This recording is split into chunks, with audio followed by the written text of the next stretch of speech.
Let's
start off. You guys are from Boston originally. Yes. So, could you tell us a little bit about the music scene in Boston, what it's like there? It's Wow. awesome. Yeah. Very eclectic. Kind of dominated by colleges, I would say, a little bit. The music scene is? I mean, at least it wasn't my world because I went to music college there. Yeah. I'd say that's the one tough thing about the Boston scene is because there's so many colleges, there's always this new influx of students every year. So I feel like it's keep harder fans. to keep fans there and like Yeah. build a fan base because it's always changing, you know. But I came up in that scene. It was more like the small venues that had the real gems. Like I used to go to the Plowing Stars every Sunday to see this band, the Frank Morey band, and that was probably the most surprising thing about the Boston scene for me is how much talent there was. And you'd go to like this little tiny place to see some of the most amazing music I've ever seen, and you sit there and wonder why these people are huge, but there's just so much. There's never a night where you couldn't go find something really unique and awesome. Were any of those bands influential in what you're doing now? Definitely. In what way? Was genre-wise or the style that they played? For me personally, Frank, it was like going to church. It was every Sunday, and I'd go and he played like dirty like New Orleans blues. Okay. But it was his lyrics that inspired me a lot. So I'd go looking for really good lyricists around. I don't know. Would you guys go and see in Boston? Probably, I just went to Wally's and saw Crazy Jazz. Yeah. And got my mind worked at Wally's by everyone ever. Yeah. The best. Yeah. Plowing Stars was really like when I first joined Hayley Jane and the Primates, that was kind of like our starting point. That was our first Plowing residency. Stars. We used to do residencies there. And really any act that played Plowing Stars was awesome. Yeah. And like we would go there as much as we could. Lizard Lounge. Yeah, I was gonna say Yeah. Lizard Lounge. Toad. Yep. I'd go to Bull McCabe's for Dub Apocalypse. Yeah. Yep. Oh, another one is what Johnny Trauma's group? What did they used to be called? The B3 Kings. It was like a Les Pigeons. They played at Matt Murphy's in Brookline. Oh, back every in week. the day. That was big for me. I think it was just the small spots. Those are the best. That's where I think we. That was the first place I ever sang was Matt Murphy's. They don't do music anymore, and Plow has changed a lot as well. But I think we were around for a really cool time. None of us live in Boston anymore, which is funny because we still sort of say we're based because that's where we started. Sure. But I don't know what the scene's like there too much now because I'm not there. But we just did our CD release at the Middle East downstairs, and it was awesome. So yeah, a lot of love for Boston. Now, when you guys were developing your own sound, where were you getting, other than obviously the Boston bands we talked about, where were your influences coming from, and how did you get to the sound that you are now that you're 2 albums? Well, that's interesting because when I first started the band, it was really based around my writing, so very singer-songwriter stuff, right? And then as we started to add to each member, and members would leave, and people would join, the sound would obviously change because everybody's bringing their own influence to the table. So that was probably like my favorite part about it, is when Juice joined the band, things took a different turn, and because he's like a well of like music knowledge and information, and Useless so music he brought in. Well, and he has studied so many different kinds of music and dabbled in all sorts of different. So when he came in, it brought like a whole new element of when I was writing, it was very simple chord progressions and things like that. So he came in and brought in more interesting progressions, and it started. And then Josh joined, and he brought a lot of African world flavor to World the band. flavors. Soul and funk. Yeah.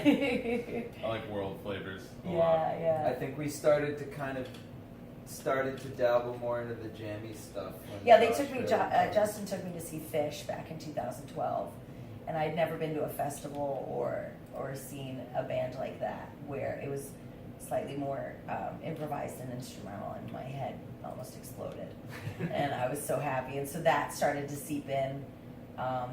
That's when I really started to go see bigger shows, not just the little corner places in Boston. I started really going out to check out what was going on in the bigger arenas and stuff like that. And so that started to, especially in the jam world, in the jam scene. But I think that every time a new member would join, till we had this set up, it would just add a new flavor. So I really think that it's a big amalgam of all of our backgrounds. I come from theater, musical theater, so there's that element for sure. But then each of us, you can't help but emulate the people you watched growing up a little bit, while also being your unique self. So I think there's all of that mixed together. We're a mess.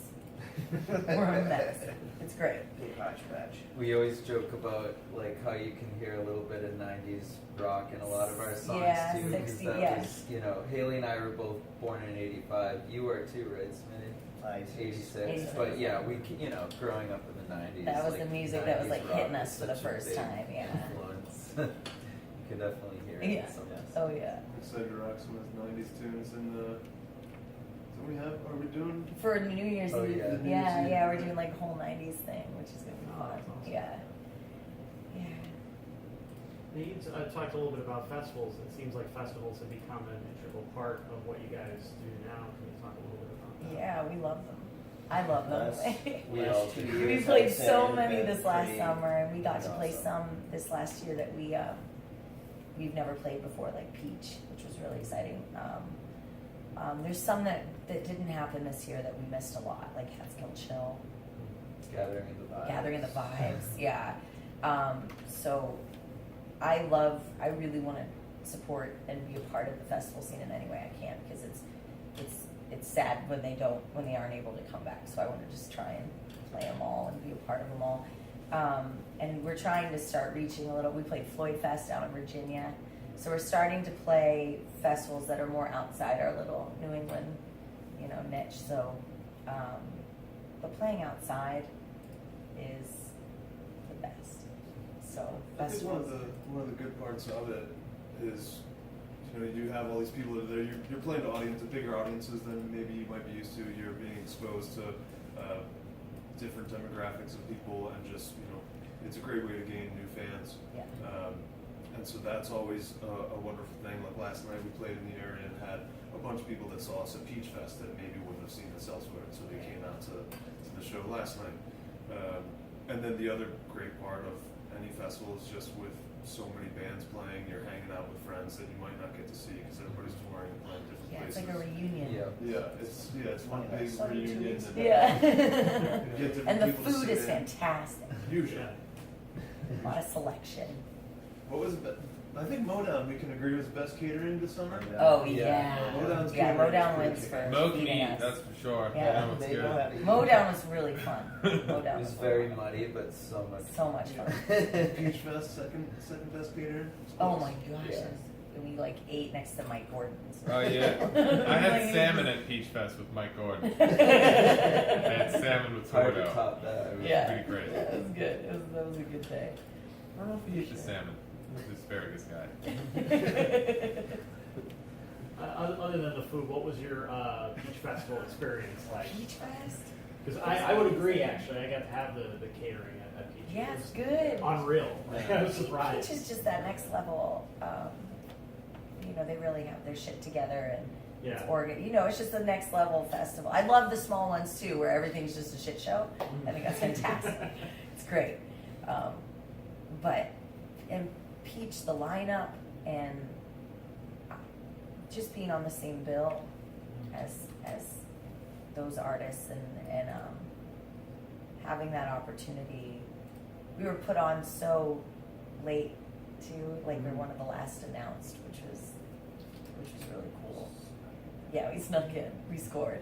But we didn't really have that much time to hang out there. Because Yeah. we had shows We had Thursday, 4 Friday, Saturday. festivals. And, yeah, we Yeah, played that 4 was festivals. that That was week, that's crazy. right. Yeah. And so we played Peach on Sunday, so we got there, you know, in the late morning or so, get On the there, last day, load too. in, Yeah. sound check, play our set, and I think some of us hung out. You and I stayed. You guys We had to left. leave immediately because we had to work the next day. Oh, So yeah. we did the sets, hung out for an hour, and then Champions. started driving right home. Champions. I got there in time though to see one of my Berkeley teachers perform with O'Teal, which was pretty special for me. Was that the was the that? collaborative? Yeah, it was called Libraires. Okay. My teacher, Bruce Katz, he taught this class called Blues Harmony and Analysis. I was just watching him rip a blues solo with O'Teal. It was That's awesome. pretty sweet. It was a big, like, family, felt like family there. You know, it was cool. I have backup dancers most of the time, if we can. And with Peach, it was really special because one of the first girls I ever performed our song Madeline with, where I have one dancer, was Kajay Fellows Johnson, who's J-Mo's daughter. And because she happened to be there because J-Mo was playing, she got to do the dance with me again. So there was just really special moments like that, and it was cool. It was really cool too, because like part of our set overlapped with Mike Gordon, which we were worried about because we didn't know how many people we'd have. But a lot of foot traffic, who was like heading up the hill, ended up stopping to watch us. Yeah. So by the end of our set, we had a massive Oh, we crowd. had a It was big awesome. crowd, which was great. We were a little like, oh, I wonder. Yeah. I had multiple people say, you know, we were on our way to see Mike, and then we walked by and we couldn't leave. So, That's a big compliment. yeah, that's it was what's huge. It was huge. Well, you know, the dance choreography certainly helps you guys stand out. You It's know, different, from yeah. the pack. Yeah. Can you talk about how that became a part of the Sure. band? Yeah, I think that I have a really long background in dance. I took a lot of different styles of dance classes, and coming from theater, I always enjoyed the visual aspect of like the human body and movement and how it can elevate. Like in our scene right now, it's a lot of light shows and things like that, which I also love. But we don't have that yet, the big light show. And what I like to do is find ways to do that with these girls, like in body, like to elevate the visual aspect of the performance. That's my favorite part about the dancing, is it's emotive, and it takes whatever I'm singing about and whatever emotion I'm trying to convey, and it just takes it to the next level. So, and all of these women are extremely smart, amazing, powerful women, and women moving together is a very powerful thing, especially for other women, just for everyone to see. But I know for females, it's a really beautiful thing to see, and it's very empowering, and that's probably my number one reason for doing it. You know? It's probably interesting for you guys too to have to share the stage and do your own. They get thing. hit a lot. Yeah, You know, a couple elbows here. Yeah, I know. there, We you hit know. him in the face Yeah. a couple times. It's good. Yeah, my girlfriend's one of the dancers, so it's really neat being able to like perform next to her, you know, and like try to keep my eyes forward. But yeah, like there have been times where we've had all of the dancers in like a really narrow stage, and it can be hard. gets like crazy. you know, just trying to make sure you're leaving them enough. I try to, they're not up there the whole time. I try to use it as an arc. Like when we're reaching an arc of the performance, it's a big explosion. Because when they're up there, the energy level just goes through the roof. Because that's a lot of people on stage, all kind of pouring their hearts out, either through instruments or through their bodies. So you have to, I'm working on finding the perfect places in the set to do that. Which I think there's an art to that too. But I wish we could have them all the time. I wish we could bring them on the road and stuff, but we'll get there. It's hard to go from having them to not sometimes, but it's also good because it reminds me that I can't rely on them to steal the show every time. I gotta keep it up. So yeah, I love it. Now, can you talk about, speaking of local performances, you guys last night were at the River Street Jazz Cafe, and you did something very unique, playing the Forrest Gump soundtrack, or selections from. Yeah. And so how did that come about? Well, Juice and I have a big. We when we first became friends and started playing together, we both realized, especially we're a month apart, and so a lot of the movies and cartoons and things that we grew up with are very similar, and we're both just nerds about quoting movies, and that one especially, Forrest Gump, was a big one that we would quote all the time and crack each other up, and then it became just like a total band thing, and I think it's something we originally thought of the concept like 2 years Oh, It ago. was like long at least time- a year long ago. time ago. Like I don't even It know was- how it came It up. was at the Stone Church Green Room, and we were Oh, watching. oh, we were Forrest watching Gump. Forrest Gump in the Yeah, green And room. we Yeah, like far- put it on just to like put it on, and then we ended up You watching could be the Jenny. entire movie before the show. Jenny and the Gumps. And we're Yeah. like, we have to do Jenny and the Gumps for Halloween. Yeah. And that's like a year later. Yeah. I've always loved that soundtrack too. Oh, yeah. Like I love that movie. It's one of my favorite movies, but the soundtrack has always been very special to me ever since the movie came out. Yeah. And there's just so many good songs to choose from. Yeah. Yeah, it was tough trying They're to two pick and discs. choose. Yeah, it was Yeah. 2 discs. It was tough trying Not to to pick and choose mention- which And there's ones. songs in the movie that aren't on the disc. A lot. Yeah. Yeah. There's a lot. Someone yelled out Freebird last night, and then we remember that Freebird is It's actually definitely in the movie, but it's movie. not on the soundtrack. Yeah, Like there's Yeah. a lot of songs that didn't make it to the actual soundtrack. One of the few times that yelling Freebird is actually relevant. Yeah, Yes, exactly. very Right. Well, I She wish- yelled it a lot. It was still really funny. It was fucking brutal. She was pretty drunk. I don't care. She came right to the front, and it's not a super high stage at all, so she was just right here, Yeah. screaming it at the top of her lungs. So I was like, all right. What was that? That was, Yeah. that was a Pardon? sad scene in Jenny's life anyway. Yeah, that's You a know what that's I a mean? bad You don't wanna scene in the focus movie. on You that don't want to part. bring up that, you Yeah. know? Yeah, that's a dark scene. That's a little strung out, Jenny. Yeah, she's like trying to jump. Whoa. Hayley jumps off the stage. Yeah. Guitar solo. Jesus. Oh my god. Brutal. Alright, so don't put that in the. Yeah, could you edit the dark stuff out? Is this something that you guys are going to do on a regular basis now? We're doing it for this Halloween run. So Okay. this Yeah. weekend. I don't think we're doing it today.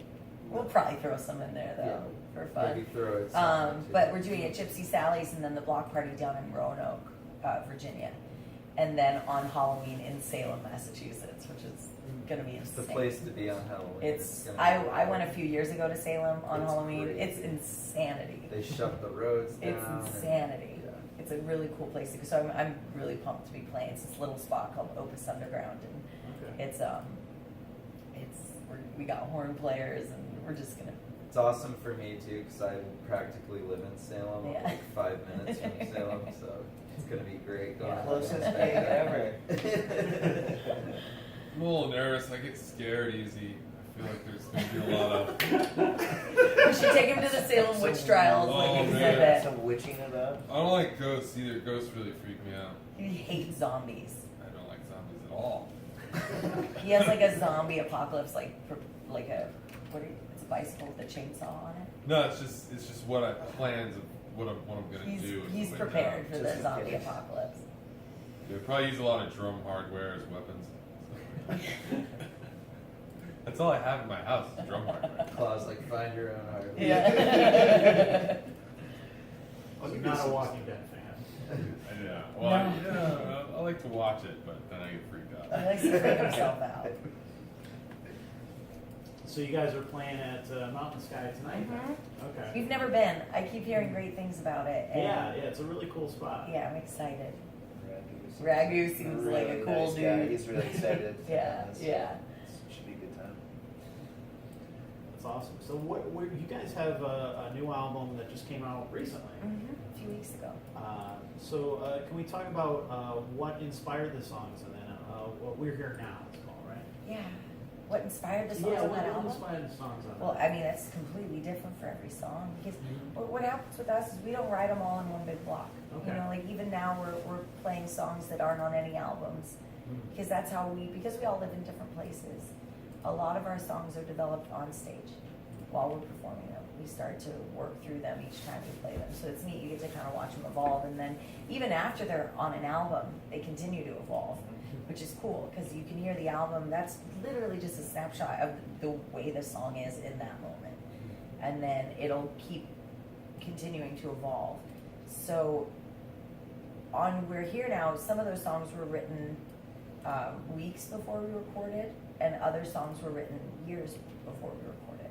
So there's a lot of different inspirations and situations for each one. Like Creatures, for example, our song Creatures, I had this dream that I was this amorphous like blob in outer space that was purple, and its entire purpose was to dip into this silver pool, and that was it. That was my whole life.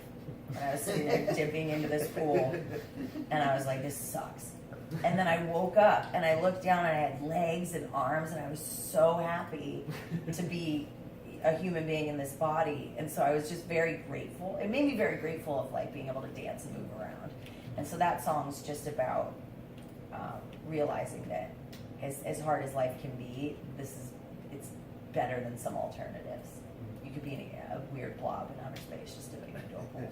So Yeah, Or- there's about like did you not know that? That was awesome. It kind of reminded me of like the Rick and Morty, the pass the butter robot. Yeah, exactly. What is my purpose? To pass me the butter. Oh my god. But that's it though. That's like, you know, because being a human can be really hard sometimes, but I think we have this cool chance to experience time and space.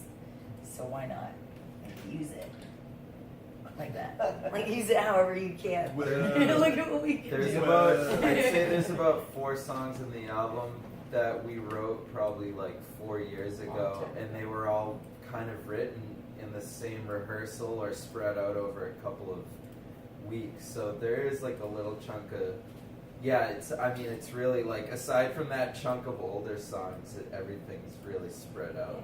From Like the song Cosmic Katrina, people always wonder, I sing the words "di-di-do," which just sounds like silly little sounds, but what it really is we were drinking Diet Pepsi and Tito's vodka, which is awful. It's disgusting, but that's what we had at the time years ago.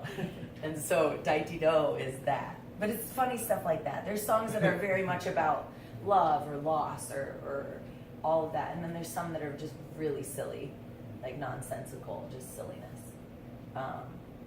We try to balance all the emotions. I enjoy the roller coaster, so I think each song has a different emotion, and some songs go through like 5 emotions in one song. So I enjoy the dips and the peaks. Intensity. I'm very dramatic. Are you guys going through that same type of thing playing these songs as well? Are you kind of going up and down in terms of emotions? I think you kind of have to really to get into it, you know, especially when it's full Hayley Jane mode. You know, it's like when you kind of have to follow her in many ways, you know, like when she's down on the ground visually, like you kind of have to go that way with your dynamics and just, I don't know, I've learned lots of different ways to play the bass because of Hayley Jane. You know, especially when she describes stuff sometimes, you know. Make this part more like vibey, like wah, wah, wah, splangy. splangy. And you're like, okay. They graduated Berkeley, and so they all speak the same language, and I never really learned theory and stuff. So I used to be really insecure about that, about not being able to explain. Sometimes I still get frustrated that I can't explain to them exactly what I want. But then I watched a documentary on Michael Jackson, and he was saying, he's like, now show it to the moonlight. But his band knew exactly what he was talking about. So that's when I got all this confidence. Yeah. Unfortunately, I was like, you guys just got to learn my That language. way's more fun anyway. I'd rather her be like splangy than Splang it someone out. else be like, throw a sharp 11 on that. Yeah. Show it to the moonlight. Now let Show it it- sizzle. Let it sizzle. Let it I need some that direction. Yeah, isn't that the We best? need some It's show so to the it's moonlight so sometime. interpretive too. So it's kind of fun. The guy that engineered our first album, Brian Wallace. He would write out conversations. Like he's like, this is a conversation between a man and a woman, and he'd write out the entire conversation, and he'd give it to a sax player to play the conversation. Do you know what I mean? So it's kind of neat if you give somebody like a subjective phrase or idea, and it's whatever they think it's going to be. I'm going to try doing that. It's going to be fun. It's a very jazzy sort of approach. Yeah. Yeah. I'll be like, put some sauce on it. Okay. Fry that up in Extra a spicy. Now take it to the house. I'm really excited for this. Oh, this is going to be great. People in the audience are going to be like, what? We should do it tonight. And that's what it feels like. I feel like it might be the right time. Yeah, I'll just start yeah. playing, and then you just give I'll directions just be like like, that. take the baby for a walk.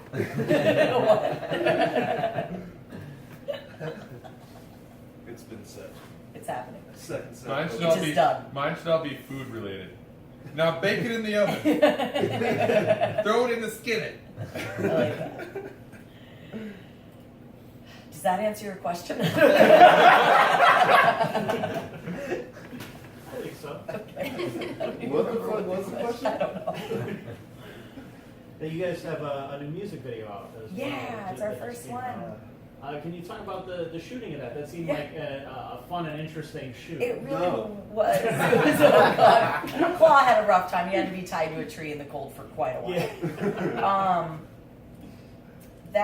There's a lot of symbolism in the music video. It was all of these women from different parts of my life that I invited to a very special place. The home of good friends of ours, Kitty and Bud. And it's in Vermont. And Ryan and I both live in Vermont. I love Vermont. And it was rainy, and it wasn't supposed to be rainy, but it was to have all the women there and the guys, and we had this concept, which was really about healing and the cycle. You see Kitty come and get me out of the bed, and then you see me come and get Luna, the little girl, out of the bed. And there's a lot of it's just and it can be interpreted however you want, but what we were hoping for was the cyclical the cycle of healing, and so Danny Brandwine directed it, and she's wonderful. It was a really fun experience. I just felt bad for the guys. I felt so Yeah, we bad. were tied up. They were tied up for a while. It was great. chilly out. Watching Juice try to play his solo tied up. Like pretending to play my own solo with cold hands tied to a tree. Yeah. It was tough. I know. Everybody's like, "Why are you torturing your band?" I'm like, "It's symbolic." So what's next for you guys? Where are you going after this run? After Halloween, Mhm. A couple one-offs. We I need my calendar. we're playing in Portland, Portland and in Portsmouth. Portsmouth, yeah. New Hampshire, in November, and then fly. we're flying to out west Colorado. to a couple Colorado. Our mini New first- Mexico. Our first Colorado plays in New Mexico, and we've been trying to get out there for a long time. There's a really interesting connection between the Northeast and Colorado with the music scenes, and they're very connected. And so it seems like the next place for us to go and start tapping into the West Coast market and the scene there. And we're playing some really cool places out there. Beyond Key, Psychedelic Ripple. I'm really excited to check that place out. And Playing then, with Kyle Hollingsworth. yeah, I'm very of excited. string cheese, which is very cool. Yeah, there's the So the Colorado run is awesome, and then we have the New Year's. Our New Year's run is shaping up to be Yeah, it's something gonna be really great. special. We're playing with our good friends Dopapod on December 30th in Providence. That's gonna be awesome. Playing with our homies Rusted Root. Yeah, we haven't met Yeah, them that's yet, the but night we're gonna be. before. Those are our new homies. That's actually That's the night before the show 29th, yeah. At the Ardmore, we're playing with Or Rusted 28th? Root. That's gonna be fun. 28th is Rusted Root. Oh, 28th? What's the 29th? We just booked New some. York City. Oh, Oh, fish right. pre-party. Is that confirmed? Yeah, I think Okay. so. All right, you can leave that I in. don't know. I don't know if it is I don't know if confirmed. Hold on. But we're excited for that, and then I'm taking we're taking a little breather in January just to collect ourselves, and I can't do another full winter in Vermont. I'll freak out. Yeah. So I'm gonna go home to California and see some fam, and we'll be rocking on Jam Cruise, Yeah. partying with his folks. I'll be hanging out. And then in the we're cold coming winter. back in February and boom, getting right back to it. So maybe end of January actually, if things work out. The fish pre-party is confirmed, by the way. I checked the doc. And that's at the cutting room on the 29th. So that'll be really fun. So Rusted Root, 28th. Yeah. Which is Cutting Room, really 29th. cool. Fish, Dopapod. And then on New Year's Eve, we're playing at Mount Snow in Vermont, which is just gonna be, it's a ski resort. It's gonna be crazy. I hear it We're gets doing wild. 3 sets, right? 3 sets. One of Two, those would yeah, be the a middle 90s set is going to be the 90s set. Yeah. So we're going to be doing all sorts of tunes. It's going to be so fun. I can't wait. Yeah, yeah. I'm all gump right now. I Yeah, can't even yeah, figure it out. no, we're Once we get through Gump these mode. gump shows, we'll focus on the 90s. Yeah. Go for But that's what's coming. You gotta invite Tom Hanks out to one of those. Oh my god. I think he would think that. T. Hanks. We should definitely tag Tom Hanks in one of our posts. Okay. Actually, when we first thought of the concept of We doing wanted to this do it on gump his show, we birthday. wanted to do it on Tom Hanks' birthday. Yeah, that's right. And then- July 9th, I believe. Yeah. We'll get that in our back pocket now. Yeah. We can still do the T. Hanks show. Thanks. Thanks. The Thanks show. Thanks for Hanks. Thanks for Hanks. He's our favorite. I want to bust of him on like fireplace mantle. Everybody keeps talking about his SNL character as a Halloween special. Oh, I still coming up and haven't stuff seen like that. The Dave. What It's is like it? you guys are like, no, don't. He did this skit apparently that's supposed to be hilarious, and he was very opposed to doing it at first, and now it's like a huge hit. Oh, But it's I'll like have to a check it Halloween out. character. Yeah, that he does. He's got like an animated special coming out with him animated doing the voice. Really? and stuff. Yeah, That's, it's he's the crazy. best. He's the best. Cool. Well, is there anything else you guys wanted to mention or talk about before we wrap up? Claw got a new kick drum pedal. Wow, I was almost gonna say that. He's pretty stoked Has on its own that. case and everything. Yeah. That's literally not important at all, though. No, I'd say just, the new album's out. Go Yeah, check it out. check out the That's, album. I guess, what we're kind That's a of big one. pushing right New now. merch. Got new We t-shirts. got new T-shirts. They're pretty sweet. So come see us. Yeah. Tell you what. Shake hands. Follow us on all the things, all the social media things. All of those things. No, I guess the answer is no. I wish there was like some heady, like, we wish to spread love and joy throughout the universe. No. We don't really have one of those. No. I mean, we do wish those things, but. Speak for yourself. I do wish joy and peace and happiness. Maybe I'd like to add that watched Honey, I Shrunk the Kids last night. Oh. It was really good. For the first time. Yeah, it's my It first was time. his You've first never time. seen it? Well, I think I saw You when I can't was just younger, start it from but the middle like that. oh yeah, You didn't even see how they get shrunk. I Shrunk? caught the Shrunk? drift of it. A baseball Shrunk. comes in through Shrunk the it. window, hits the machine. They're sitting on the couch. Oh, you did see How They Get Shrunk. I He put gathered it together. from I put it everything together. after that. Gotcha. Yeah. I guess that's the same. You know, I hadn't watched Forrest Gump until like a few years ago, and there's a lot of classics that I just never used to watch. Once I saw it for the first time, I watched it about 17 times So in a row. good. But Oh, late bloomer on the Forrest Gump, huh? yeah, that's what I just said. Yeah. No, I'm just in shock. So no is the answer. Yes, yeah. Do you want to talk about more movies? We could do that. Do we expect more movie themed shows in the future? Oh yeah. I wouldn't count it out, that's for sure. Yeah. I mean, we did for Juice's 30th. He was born on This was special.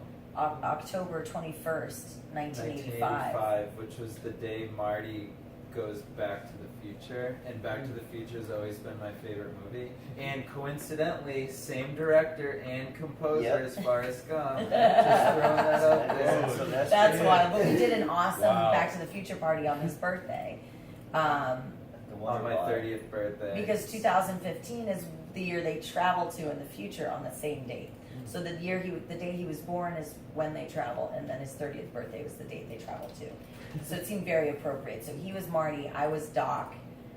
You were the girlfriend? I was Marty's girlfriend. I was George I was- McFly. You were George McFly. Our friend who was collecting the money for the show was the crazy old woman from the clock tower. Save the clock tower! She was We committed. even had an actual DeLorean parked outside the venue. That people 'cause a could get friend in of and ours take had a pictures. DeLorean, so we went all out. So I think you could definitely see more things like this in our future for What sure. would the next? Dude, I want to do a best in show one. Ooh, good. We need dogs. We need dogs. We need dogs. We're big Christopher Guest fans. You know, like all of those. Spinal Tap, Best in Show, We need- Mighty Wind. Mighty Wind. We're gonna give for your consideration another try. Well, they have those dogs that dance and do flips and stuff like that. You know, maybe you can collaborate. Dude, definitely. Yeah. We love dogs. So. I'm not a big fan of animals on stage during a rock and roll show. What? Dude, we'll give them little Little earmuffs. muff muffs? Yeah, little muff muffs. Muff muff. Little puff muffs? Puff, Puff muffs? Puff, puff, muff, puff. Well, thank you guys for sitting down with us. Hey, thank Thanks you. for having us. Yeah, Yeah, thank you. absolutely. I hope this was good. Thanks for dealing with us for the last 5 minutes where we just talked about movies. Nothing wrong with that. I'll be bouncing off the wall.